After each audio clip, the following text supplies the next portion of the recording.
அதிகமாக வேலை இருக்கும்போது பார்த்தீங்கன்னா நாங்கள் செஞ்ச ஒரு தப்பு இப்போ எனக்கே பேக் ஃபயர் ஆயிடுச்சு. ஹேடேஸ் எல்லாருக்கும் வணக்கம், welcome back to my channel. நான் உங்கள் சரவணா, பொள்ளாச்சி சரவணா. ரொம்ப நாளாக என்னால் வீடியோ போட முடியல, மன்னிச்சுக்கோங்க. இன்னும் ரெகுலராக வீடியோ போட ட்ரை பண்ணுறேன். சரிங்க, வாங்க வீடியோக்குள்ளே போகலாம். ஒர்க்கு பார்த்திங்கன்னா சரியே இல்லை. நாங்கள் ரெகுலராக போகிற பக்கம் வேலை இல்லை, அதனால் வேறு பக்கம் வேலை கேட்டு போயிட்டுருக்கோம். நைட் இருந்தே எங்கள் ஊரில் நல்லா மழைங்க. விடிய காலையில் பார்த்திங்கன்னா மழை பெஞ்சிட்டே இருந்துச்சு. அதனாலே பார்த்திங்கன்னா ஒர்க்குக்கு போகிறதுக்கு டிலே ஆகிடுச்சு. 8:15 8:30 அந்த மாதிரி தான் வந்து ஆனமலைக்குள்ளேயே என்ட்ரு ஆகிறேன். ஒர்க்கு பார்த்திங்கன்னா ஆனமலைக்கு பக்கம் தான் சொன்னாங்க, கரெக்டாக எங்கேன்னு தெரில. ஆனமலையில் வெயிட் பண்ண சொன்னாங்க. நான் வந்து கொஞ்சம் முன்னாடியே வந்துட்டேன். எனக்கு முன்னாடி வந்துட்டுருக்காங்க. எனக்கு முன்னாடி வந்து எங்கள் செட் ஆளுங்க 2 பேர் எங்கே போனாங்கன்னு தெரில. அவங்கள பார்த்து நானும் நின்றுருக்கேன். சரி, எவ்வளோ தூரமாக போகிறதுன்னு தெரியல, அதனால் பங்க் போய் பெட்ரோல் அடிச்சுக்கலாம் ஃபஸ்ட்டு அப்படின்னு பங்குக்கு வந்துட்டேன். நான் ஆனமலைக்கு வர்றதுக்கு முன்னாடியே ஆனமலையில் நல்லா மலையோட்டிருக்கு. நல்லா ரோடு ஏகலமாக நினைஞ்சிருந்துச்சு. அதை வச்சு தான் சொல்கிறேன் நான். இந்த ரோடு பார்த்திங்கன்னா ஆனமலை மாசனம்மன் கோயிலேருந்து பஸ் ஸ்டாண்டுக்கு வர வழி. நான் பங்க்கில் போய் பெட்ரோல் அடிச்சிட்டு வர்றதுக்கு ஆளுங்க வர்றதுக்கு கரெக்டாக இருந்துச்சு. போகிற வழியில் டீ கடை இருக்கா இல்லையான்னு தெரியாது. நம்ம இங்கே போய் டீ சாப்பிட்டு போகலான்னு கூப்பிட்டாங்க. நானும் கிளம்பிட்டேன் டீ கடைக்கு. ஆளுக்கு ஒரு டீ சாப்பிட்டாங்க. நான் டீ வேணான்ட்டு உளுந்த வடை ஒன்று வாங்கி சாப்பிட்டேன். மணி பார்த்தீங்கன்னா 8:55 ஆச்சு. ஆளுங்கெல்லாம் டீ சாப்பிட்டு காட்டுக்கு கிளம்ப ஆரம்பிச்சிட்டாங்க.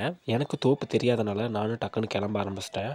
என்னை கூட்டிகிட்டு போகிற ஆளுகளுக்கும் பார்த்திங்கன்னா தோப்பு போனது இல்லையம்மா, தோப்புக்கு அட்ரஸும் தெரியாது, தோப்புக்கார பேர் மட்டும் தெரியும். அதனால் அங்கே இருந்த ஒரு அண்ணா கிட்ட அட்ரஸ் கேட்டிருந்தாங்க.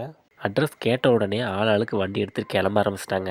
அவங்க கிளம்ப ஆரம்பிச்சோன்னே அவங்க பின்னாடி நானும் கிளம்ப ஆரம்பிச்சிட்டேன். ஏன்னா அவங்கள மிஸ் பண்ணிட்டேன். எனக்கு தோப்புக்கு அட்ரஸ் தெரியாது. இந்த ஏரியாவில் பார்த்திங்கன்னா சரியாக டவரும் கிடைக்காது.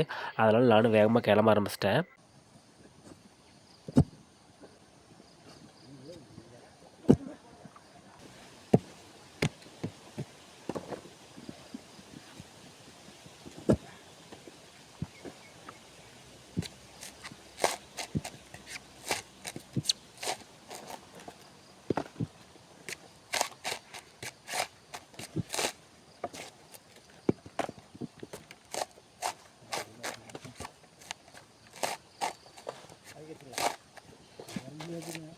காட்டுக்கு நாங்கள் வரும்போது நேரமாக பார்த்திங்கன்னா ஒரு 9:15 பக்கம் ஆயிருச்சு. அதுக்கப்புறம் பார்த்திங்கன்னா ட்ரெஸ் சேஞ்ச் பண்ணிவிட்டு எல்லாருமே வந்து வசி போட்டு தேங்காய் உரிக்க ஆரம்பிச்சிட்டோம். இன்றைக்கி என்ன காய் உரிக்கிறோன்னு பார்த்திங்கன்னா மொட்டை காய் தான் உரிக்கிறோம். காயும் கொஞ்சம் கடுசாக தான் இருக்குது. உரிக்க பார்த்தாலே உங்களுக்கே தெரியும். நான் உரிக்கிற இடத்துல அதிகமாக இளநீ வந்துச்சு. இன்னும் ஆளே போடாமல் மொத்தம் இன்னும் 3 கும்மி இருக்குது. கீழே ஒரு கும்மி, இங்கே ஒரு கும்மி, இதுக்கு மேலே ஒரு கும்மி, மொத்தம் 3 கும்மி இருக்குது.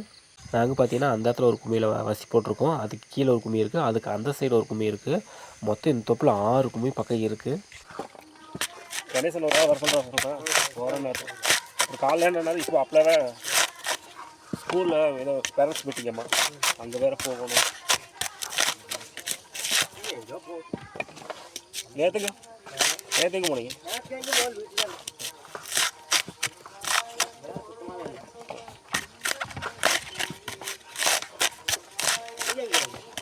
வீட்டில் வந்து கேட்டேன், கூப்பிட்றதுனால அப்புறம் வேலை இல்லைன்னு.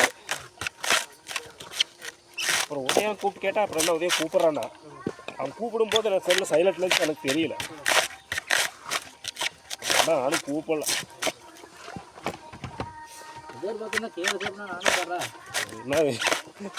எங்கண்ணா ஃபஸ்ட்டு மாதிரி இருந்தால் பரவாயில்ல. ஃபஸ்ட் எல்லா பக்கம் கேட்டு போயிட்டு இருந்தோம். முழுக்க முழுக்க வியாபாரிக்கே வந்து வேற எங்கேயும் கூப்பிட மாட்டேங்கிறாங்கண்ணா.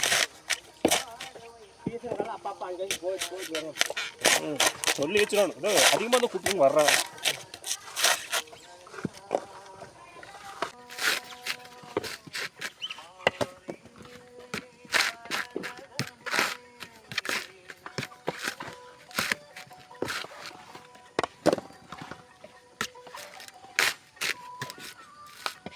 மணி பார்த்திங்கன்னா 10:20 ஆச்சுங்க. அன்னத்துக்கு பார்த்திங்கன்னா ஆளுக்கு சாப்பாடு கூப்பிட்டாங்க.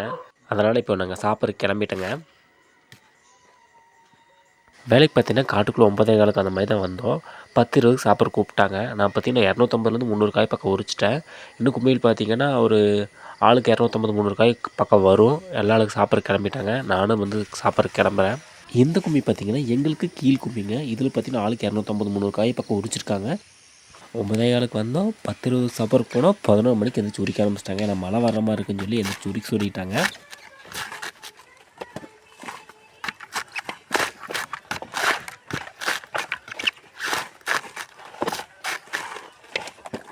ஒரு 12 மணி அளவில் பார்த்திங்கன்னா நாங்கள் போட்டிருந்த கும்மியோட காய் முடிஞ்சுங்க.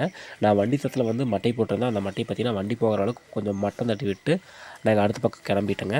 அடுத்த பக்கம் அப்படின்னா வேறு பக்கம் இல்லைங்க, இன்னும் ஆளுங்களே போடாமல் இன்னும் 3 கும்மி இருக்குன்னு ஆரம்பத்தில் சொல்லியிருப்பேன். அந்த கும்மியில் 2 கும்மியில் ஆளு போட்டாங்க, ஒரு கும்மியில் ஆள் போடல. அந்த கும்மிக்கு தான் இப்போ நாங்கள் போயிட்டுருக்கேன்.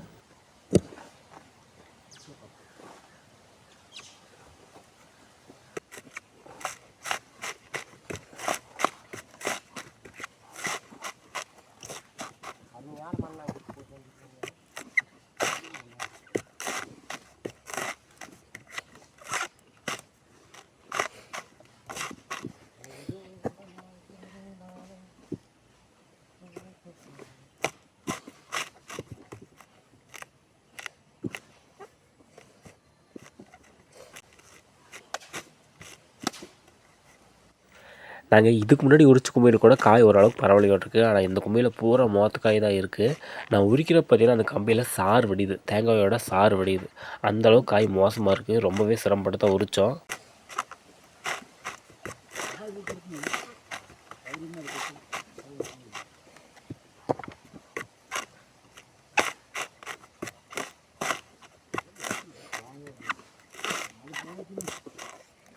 இதில் வேறு வசி ஆட்டங்காட ஆரம்பிச்சிருச்சு.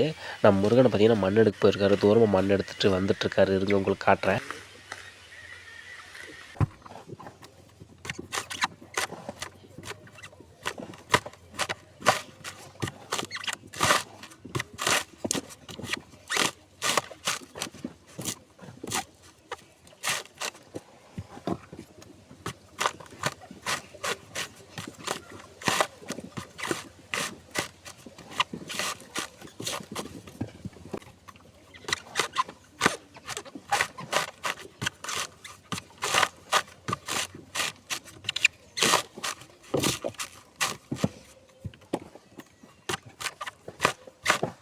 இதில் வேறு முதல் கும்மியில் ஆளுக்கு போட்டிருந்தாங்க, அந்த ஆளு உரிச்சிட்டு வந்துட்டாங்க.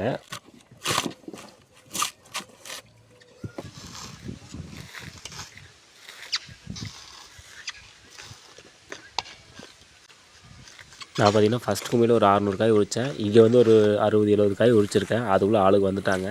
ஆளுங்க வந்துன்னு பார்த்திங்கன்னா ஒரு 1-1:30க்கே இந்த இடத்துல வேலை முடிஞ்சுங்க. எங்கள் கும்மி மட்டும் முடியல, எல்லா கும்மியும் முடிஞ்சுங்க. எல்லா கும்மியும் பார்த்திங்கன்னா காய் எண்ணி விட்டு மட்டை போட ஆரம்பிச்சிட்டாங்க. எங்கள் கும்மி பார்த்திங்கன்னா காய் எண்ணி விட்டு மட்டை போட்டு ஃபுல்லாக கவர் பண்ணியாச்சு. ஏன்னா மழை வந்து விட்டு விட்டு வந்துட்டுருக்கு அப்படின்னு சொல்லி ஃபுல்லாக மட்டை போட்டு கவர் பண்ண சொல்லிட்டாங்க. அதனால் நானும் மட்டை போட்டு ஃபுல்லாக கவர் பண்ணியாச்சுங்க. பக்கத்துலேயே ஒரு தொட்டி இருந்துச்சுங்க. வேலை முடிஞ்சு நான் அங்கேயே கை கால் மூஞ்சியெல்லாம் கழுவி விட்டு நேராக வந்து வசியை வண்டியில் கட்ட ஆரம்பிச்சிட்டேங்க. வசியை கட்டின உடனே ட்ரெஸ் சேஞ்ச் பண்ண ஆரம்பிச்சிட்டேங்க. அங்கேருந்து நேராக ஆனமலை முக்கோணம் வர சொன்னாங்க. ஆனமலை முக்கோணம் வந்தாச்சுங்க. அங்கே வந்து கூலி பணத்தை வாங்கிட்டு நேராக வீட்டுக்கு கிளம்பியாச்சுங்க. ஒரு வழி பார்த்திங்கன்னா ஒர்க்கு முடிஞ்சுங்க. ஒர்க்கு முடிஞ்சிச்சு. ஆனமலையில் வந்து பார்த்திங்கன்னா சம்பளத்தை வாங்கிட்டு வந்தேன். இன்றைக்கி பார்த்திங்கன்னா ஏறக்குறைய 880 காய் பக்கம் உரித்தேன். அதுக்கு சேலரி பார்த்திங்கன்னா 960 ரூபா பக்கம் வந்துச்சு. வாங்கிட்டு வந்துட்டேன். அதிகமாக வேலை இருக்கும்போது பார்த்திங்கன்னா நாங்கள் செஞ்ச ஒரு தப்பு இப்போ எனக்கே பேக் ஃபயர் ஆகிடுச்சு. அது என்னென்னு பார்த்தீங்கன்னா, அதிகமாக வேலை இருக்கும்போது நான் ரெகுலராக போகிற வேலைக்கு ரெகுலராக போயிட்டுருந்தேன். வேறு ஏதாச்சும் வெளியே வேலைக்கு கூப்பிட்டாலும் நான் வந்து வரல, நான் ரெகுலராக போகிற பக்கம் வேலை அதிகமாக இருக்குது அப்படின்ட்டு நான் போகாமட்டேன். இப்போ பார்த்தீங்கன்னா நான் ரெகுலராக வேலைக்கு போகிற பக்கம் வேலை சுத்தமாக இல்லை. வாரத்துக்கு 1 நாள் 2 நாள் உரிக்கிறாங்க. நான் இப்போ வேறு ஏதாச்சும் வேலை கேட்டாலும் அவங்க வேலை இல்லைன்னு சொல்லிடுறாங்க. நம்ம கேட்குறதுக்கு கொஞ்சம் சங்கடமாக இருக்குது. ஆனால் இதுவே பார்த்திங்கன்னா போன வருஷமெல்லாம் நாங்கள் வந்து வேலையை ரெகுலர் போகிற பக்கம் வேலை இருந்தாலும் சரி, இல்லாட்டி சரி நாங்கள் வேறு பக்கம் வேலை கேட்டு போன வருஷமெல்லாம் போயிட்டுருந்தோம். அதனால் பார்த்திங்கன்னா போன வருஷம் ஓரளவுக்கு வேலை கம்மியாக இருக்கும்போது எங்களுக்கு பெருசாக பாதிக்கலை. ஆனால் இந்த வருஷம் வந்து வேலை கொஞ்சம் அதிகமாக இருந்துங்காட்டி நாங்கள் எங்கேயுமே போக முடியல. ஆனால் இப்போ வந்து விலை வந்து ஏறுது இறங்குது அப்படிங்கிற காரணத்தினால போட்டு வச்ச காயால் இருப்பு வச்சுட்டாங்க, உரிக்க மாட்டேங்கிறாங்க. இதனால் ரொம்பவே சிரமத்தில் இருக்கோம் நாங்கள்லாம். இதனால் அடுத்த முறை பார்த்திங்கன்னா நாங்கள் ரெகுலராக போகிற பக்கம் வேலை அதிகமாக இருந்தாலும் 1 நாள் 2 நாள் போய் வெளியே வேலை செஞ்சு கொடுத்துட்டு வந்தால் தான் நம்ம கொஞ்சம் அந்த டைம் வேலை இல்லாத டைம் கொஞ்சம் பெனிஃபிட்டாக இருக்கும். கொஞ்சம் வேலைக்கு 4-5 பக்கம் நம்மளை கூப்பிடுவாங்க அப்படிங்கிறது எனக்கு இப்போ தான் தோணுது. எனக்கு மட்டும் இல்லை, எங்கள் கூட வேலை செஞ்சு எல்லாத்துக்கும் இதே தான் தோணுது. ஓகே, இந்த வீடியோ உங்களுக்கு பிடிச்சிருக்கு நம்புறேன். இந்த வீடியோ பிடிச்சிருந்தா லைக் அண்ட் சப்ஸ்கிரைப் பண்ணிக்கோங்க. அப்படி பக்கத்தில் இருக்க பெல் ஐக்கன் டச் பண்ணிக்கோங்க. அப்போ தான் நாங்கள் போகிற வீடியோட நோட்டிஃபிகேஷன் உங்களுக்கு வந்துகிட்டே இருக்கும். நம்ம அடுத்த வீடியோவில் பார்க்கலாம். டாடா.